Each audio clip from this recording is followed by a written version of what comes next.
Fishing News is sponsored by these fine partners.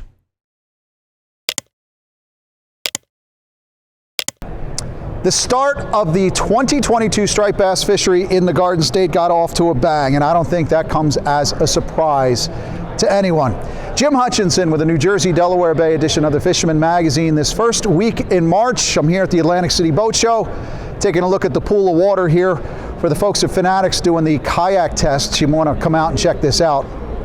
I'd like to throw some casts here, but it's not possible. Look, New Year's Eve blitzes with striped bass on bunker in the Island Beach suds. It was pretty much an indication of what we were going to look at this winter. I mean, seriously, how far and how fast do you think these fish could have traveled on New Year's Day? Well, we could talk about that. That's why we're doing the Northeast striped bass study. But the general consensus is a lot of striped bass have wintered over here in the Garden State, in the back bays, in the deeper rivers. Chalk it up to climate change if you must. But the first images that I received on Tuesday, opening day, March 1st, seemed to indicate a solid bite. First was Frank at Gabriel Tackle, who's the first to respond to the call on Facebook that I had saying, show me those striped bass. And it was Tuesday morning when Frank there at Gabriel Tackle, you know that it's right down the road there in Maniloking, right near the Maniloking Pier and the bridge there. But he had this one from Ron Smith, checked in with a catch and release striper, the first one, and then bang, right after that had a double header.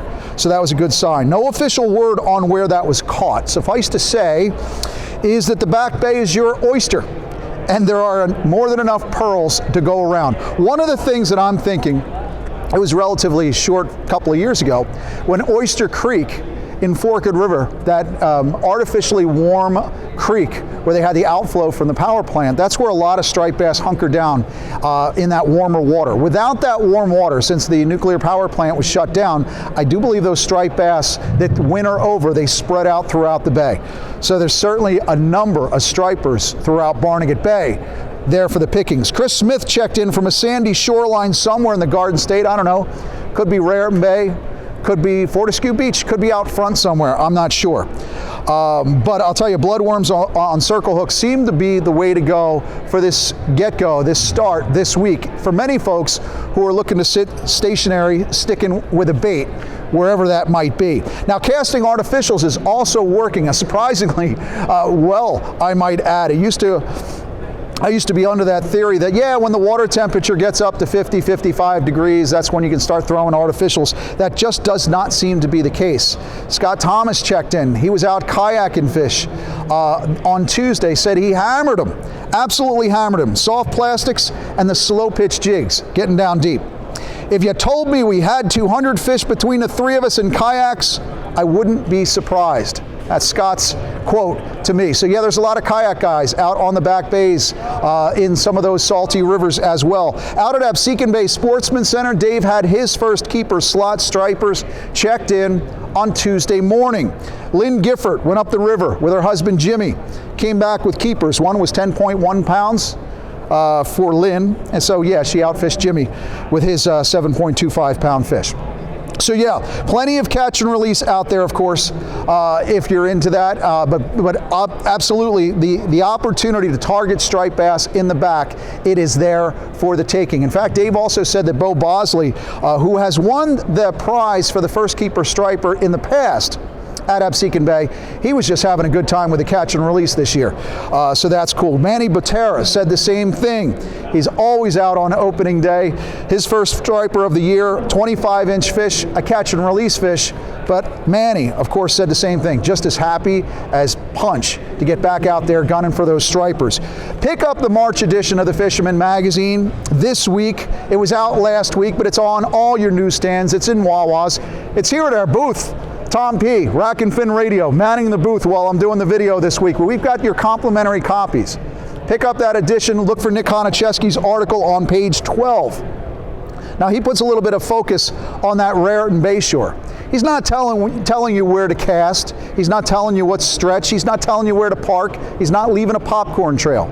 But he does have some good tactical advice that you can apply to any of those salty rivers in the Garden State if you're looking to score with striped bass right now. But the Raritan Bay shore is always one of the places where so many folks turn out looking for those winter over striped bass. So yeah, it's the Hackensack, it's the Raritan, the Toms, the Mullica, the Great Egg, Fortescue as well. In fact, this week, I saw Higbee's at Fortescue Beach. They had a report of a bunch of bunker coming in tight. So those bunker in as well. But any of those big bayfront piers, bulkheads, any place where you can get out to throw a cast, even if you don't have the baits, try the small Kettle Creek swing shads. I mentioned the Rapala X-Raps, the size 10, which seems to be the size that's working real well. Of course, your NLBN, we're getting reports of those. But any of those docks along the open bays and waters, maybe it's under the light, it's along a canal, is worth a shot throughout the New Jersey, Delaware Bay region at this point, because it is absolutely game on. So just to quickly to summarize, while I'm here at the Atlantic City Boat Show this week, I called Phil at the tackle box just to check in. Wednesday, he said good fishing, soft plastics, NLBN, just what we said. He also said the S&S soft baits, new from Stanley this year, SP minnows. But Phil said it's from the Raritan down to the Toms River. That bite is going on. The one thing he did tell me, though, is water temperature on Wednesday was 43 degrees, which is pretty good water temperature at this point. He said there was a warming trend last week where he had a 47-degree water temps. So I think with this warming trend by the weekend, things should really start to take off. Mario at the Hook House in Toms River, he said, quote, very good, just like I said it was going to be. I talked to Mario on Monday and said, what do you think about the opener? He said, it's going to be gangbusters. Bloods and artificials, that's what Mario told me middle of this week. He said some folks are reporting some double-digit catches in terms of the amounts of striped bass. And again, checking back in with Dave at Absecon Bay, he said throughout South Jersey, things are good. In fact, Dave said this is probably about the best opening striper day for 2022 that he has seen in a very long time. Now, he said the Giffords, who I mentioned before, they had a couple of dozen stripers on their trip on Tuesday. Had a lot of fish from 24 to 26 inches picked away until they got those couple of slot keepers. Now, one of the things that Dave said to me was perhaps some of these fish that entered the bay in the fall, they just never left. And that includes some bunker as well, because signs are pointing to a good spring striper run at this point. On the way here to the Atlantic City Boat Show to set up on Tuesday, saw my first osprey of the season right off the White Horse Pike. So if those ospreys are in, and I'm hearing some herring gulls as well, you know that the bait is here, the swimming baits, the herring, and the bunker. So that's very good, which with the spring-like temperatures that we're having this week, you know, I got to think that this is going to be a very good sign for an early spring. I don't care what the varmint Phil said in February. The arrival of ospreys and herring gulls and bunker and this early season striped bass bite is a good sign that we're in for an early spring and the action is going to get good. That's our striper rundown throughout the Garden State.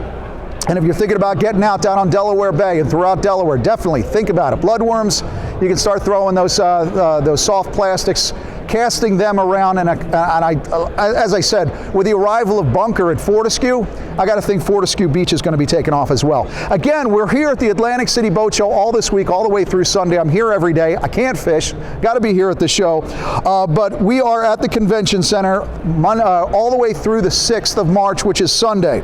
Now, those how-to sessions presented by the Fisherman Magazine, our friends over at the Recreational Fishing Alliance, and also Goose Hummock, which if you want to buy some saltwater fishing tackle, they've got everything from spreader bars to SP minnows, custom plugs, really beautiful selection. And like I said, I'm right here at Fanatics. There's a couple of kayak seminars going on this week, but the folks at Fanatics are going to be running through their whole sample, all their kayaks right here in the pool. So if you're thinking about kayak striper fishing this season, you want to stop in. The Fisherman Magazine has 2 booths.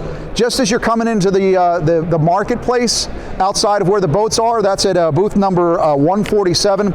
We're also in the back near the seminar area. We'll be here all week, booth number 726. My advice to you is get your tickets online before you get here so you can avoid the hassle. Go to acboatshow.com, visit thefisherman.com for the full list of seminars. We've got them all spread out throughout the week. And of course, sign up. Get your new or renewing subscription to the Fisherman Magazine, or if you don't feel like going into your pockets, fill out the form, the little slip of paper, sign up for our email alerts. We're going to be giving away a Sterling wide tracker at the end of this show.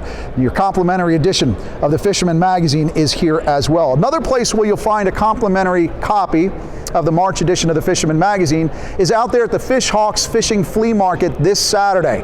Good reason for that is Val Seafelt, Fishhawks member, on the cover of that March edition. Striped bass in the Forked River. Yes, I definitely believe so. The Fishhawks 18th Annual Fishing Flea Market. That's this Saturday, March 5th at the Elks Lodge. That's number 2518. 900 Beach Boulevard there in Forked River. Always a terrific event. Keep in mind, winter flounder is open as well at this point. We are into that action. Most folks have been gunning for the striped bass, but I would imagine you could probably use a chum pot, some pieces of bloodworms on some of the street ends, the bulkheads, bayhead throughout Barnegat Bay. Also, check in with Bobby at Fisherman's Den there in Belmar. You can also get a rental boat. So if you can work the L Street Pier for some of those winter flounder, but check in with Bobby about a boat rental to slick into that action. What about fluke and sea bass? That's the question I'm getting a lot this week. We'll talk about the New Jersey Marine Fisheries Council meeting and the upcoming management hearings on striped bass. But first, let's go out to the Poconos. Check in with my friend George, the Pocono Outdoors guy. Well, hey, thanks, Jim. You know, we are in that awkward period right now where the ice fishing season is winding down and we don't have a good open water season yet. But I'll tell you what, it's looking good here. Water's open. I'm actually at the Beltsville ramp and you could launch a boat right here if you wanted. So that's good news. It's certainly coming, guys. But a couple guys did check in, or one guy checked in. Good friend Ron Tussle up there in by Pike County, he checked in and he was getting some perch, some bluegills. Looks like it's a good fish fry right there. Also a beautiful largemouth through the remaining ice up in his area. So I think with the coming weather this weekend, a lot of that ice is going to be retreating. They're talking about 60 degrees and rain, and that's going to make real short work of this ice, guys. So I think we kind of wrap up our ice fishing season, get ready for the open water. We'll be talking about trout and shad and walleye and muskie and smallmouth and all those great things that happen in the spring. It's just around the corner, guys, so hang in there. Get out and get on them where we can. From Pennsylvania, I'm George, your Pocono Outdoors guy. Hey folks, Captain Mark here. Spring is approaching, and the Edison, New Jersey show is March 18th through the 20th, all right? So come over to the Tony Masha booth, meet Maja, Kid Cochise, Tex. We'll be there on Saturday, probably Sunday morning, all right? What we're going to be showing off is the new Masha Mojos, Masha spoons, and new for 2022, the beautiful Masha drift spoons. They are deadly. As a reminder, we have those upcoming hearings on Amendment 7 to Striped Bass Fishery Management Plan. What does that mean? It means we're looking at some potential changes come 2023. Get more details on that over there at asmfc.org. But Delaware's webinar meeting is being held on Thursday, March 10th. New Jersey and Pennsylvania will combine for a webinar on Monday, March 14th. New York, they're meeting in person on the 16th of March. Topics for discussion include these management triggers, which is very, very complex. We'll find out more information at that hearing.